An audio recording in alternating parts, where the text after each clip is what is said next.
Have you ever heard of an emperor who ruled for only 5 years, but left a legacy that lasted for centuries?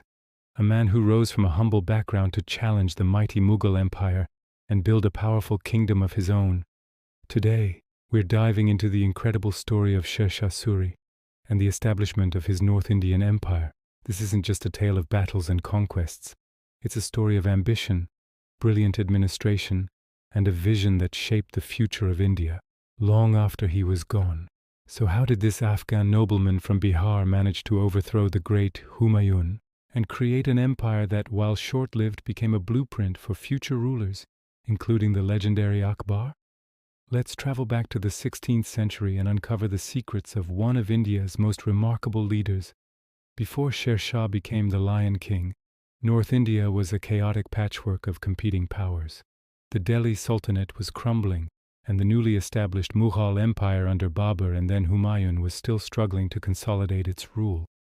In the east, the region of Bihar was a hotbed of Afghan chieftains, all vying for power and resentful of Mughal dominance. It was in this turbulent environment that a man named Farid Khan began his ascent. Born into a modest noble family, Farid was a sharp and ambitious young man.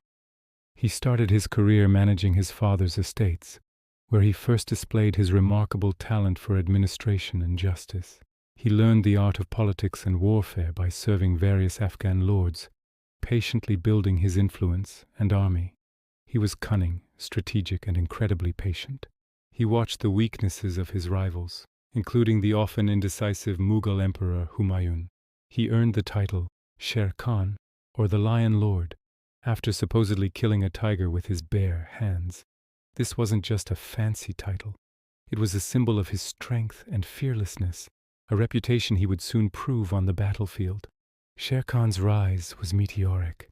He consolidated his power in Bihar, seizing strategic forts like Chunar, which gave him immense wealth and military advantage.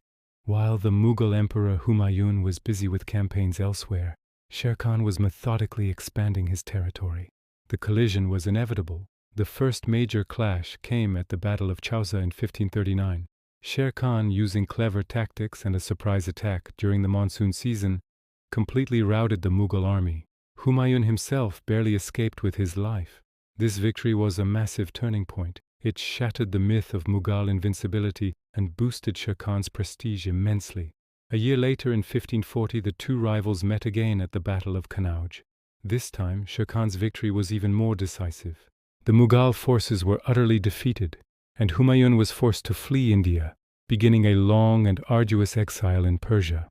With the Mughal emperor gone, the throne of Delhi was empty. Sher Khan marched into the capital, and in 1540 he crowned himself Sher Shah Suri, officially establishing the Sur Empire. From a minor nobleman in Bihar, he had become the master of North India. The Sur Empire, which lasted from 1540 to 1556, was a testament to Sher Shah's genius.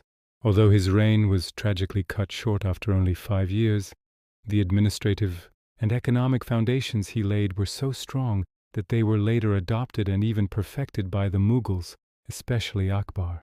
Sher Shah was not just a conqueror. He was a master builder of institutions. He understood that a strong empire needed more than just a powerful army. It required an efficient, just, and prosperous administration that served the people. He divided his empire into provinces which were further subdivided into districts and villages, creating a clear chain of command and accountability. He appointed officials to oversee justice, collect revenue, and maintain law and order, ensuring that the central government's authority reached every corner of the empire. He was known to be a strict but fair ruler, with a zero-tolerance policy for corruption among his officials. He would often travel in disguise to check on the condition of his people and the conduct of his administrators.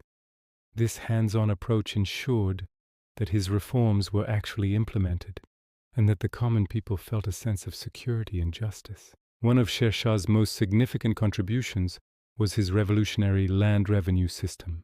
He ordered a systematic survey and measurement of all agricultural land. The state's share of the produce was fixed, typically at 1/3, and could be paid in either cash or kind. This system, known as the Zabt system, provided certainty to the farmers. They knew exactly how much tax they had to pay, which protected them from the arbitrary demands of corrupt local officials. He also issued official land deeds to farmers, which recorded their holdings and tax liabilities, giving them a sense of ownership and security. This not only increased the state's revenue by making collection more efficient, but also promoted agricultural prosperity. Farmers were encouraged to cultivate more land because they knew they would benefit from the surplus. This focus on the well-being of the peasantry was a hallmark of his rule and a key reason for the stability of his empire. It was a system so effective that Akbar later adopted it with very few modifications, and it became the backbone of Mughal revenue administration for centuries. But Sher Shah's vision extended far beyond just collecting taxes. He understood that a thriving economy depended on trade and communication. To facilitate this, he undertook one of the most ambitious infrastructure projects of his time, the rebuilding and extension of the Grand Trunk Road, or the Sadak-e-Azam. This ancient route was transformed into the main artery of his empire, stretching over 2,500 kilometers from Bengal in the east to the Indus River in the west. But he didn't just build a road, he created an entire support system around it. He had sarais, or rest houses, built at every few kilometers.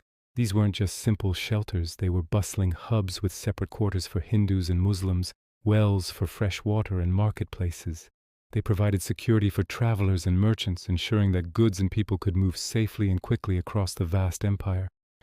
This network of roads and sarais was described as the lifeline of the empire. It boosted trade, improved communication for military and administrative purposes, and helped unify the diverse regions under his rule. It was a remarkable feat of engineering and planning that connected his empire like never before. Now let's talk about money. Before Sher Shah, the coinage system in North India was a mess.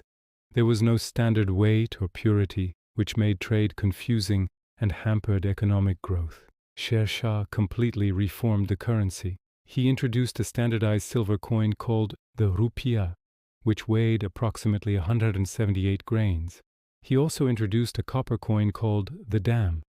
The purity and weight of these coins were strictly enforced across the empire. This standardized currency was a game changer. It facilitated trade, made transactions simpler and more transparent, and boosted the economy. The silver rupiah he introduced was of such high quality that it became the basis for the modern rupee used in India, Pakistan, and other countries today. So every time you see a rupee, you're looking at a direct legacy of Sher Shah Suri's monetary reforms from nearly 500 years ago. His reforms brought uniformity and reliability to the economy, a crucial element for a stable and prosperous empire. Sher Shah was also a significant patron of architecture, and his style was a beautiful blend of Afghan and Indian traditions. The most magnificent example of his architectural legacy is his own mausoleum in Sasaram, Bihar. It's a stunning structure built in the middle of an artificial lake, a majestic 5-story octagonal building crowned by a massive dome. It stands as a powerful symbol of his life and reign, strong, imposing, and unique. Another key architectural achievement is the Purana Kila, or Old Fort, in Delhi. While the fort was started by Humayun, Sher Shah captured it, made significant additions, and built several grand structures inside, including the magnificent Qila-i-Kuna Mosque. This mosque is considered a masterpiece of the period, praised for its elegant proportions, intricate details, and harmonious design. Sher Shah's architectural style set a new trend, moving away from the earlier Sultanate style and paving the way for the grandeur of Mughal architecture that would follow. His buildings weren't just functional, they were statements of power and artistic vision. Tragically, Sher Shah's brilliant reign came to an abrupt end in 1545 during the siege of Kalinjar Fort. He was fatally wounded by an accidental gunpowder explosion. He had ruled for only 5 years, but in that short time, he had transformed North India. His successors, however, lacked his vision and ability. His empire quickly descended into internal conflicts and rivalries among his family members. This weakness provided the perfect opportunity for the exiled Mughal emperor, Humayun. In 1555, just 10 years after Sher Shah's death, Humayun returned with Persian support and managed to defeat the fractured Sur forces. Reclaiming the throne of Delhi, and re-establishing the Mughal Empire, the Sur dynasty came to an end. So, what is the ultimate legacy of Sher Shah Suri? Although his empire was a brief interlude in the long history of Mughal rule, its impact was profound and long-lasting. He was more than just a warrior. He was one of the greatest administrators in Indian history. His innovations in land revenue, currency, justice, and infrastructure were so effective that they were not dismantled, but rather adopted and built upon by his Mughal successors. In many ways, Sher Shah laid the groundwork for the golden age of the Mughal Empire under Akbar. Akbar the Great, often hailed for his administrative genius, owes a significant debt to the systems first put in place by his father's rival. Sher Shah's story is a powerful reminder that history is not just shaped by long-reigning dynasties, but also by brilliant individuals whose short but impactful reigns can change the course of a nation. He rose from obscurity, built an empire from scratch, and left behind a legacy of governance that endured for centuries. Thank you so much for joining me on this journey into the life and times of Sher Shah Suri. If you found this story as fascinating as I do, please hit that like button, and don't forget to subscribe and turn on notifications so you don't miss our next historical adventure. Let me know in the comments what you think about Sher Shah's legacy. Was he one of India's greatest rulers? I'd love to hear your thoughts. Until next time, stay curious.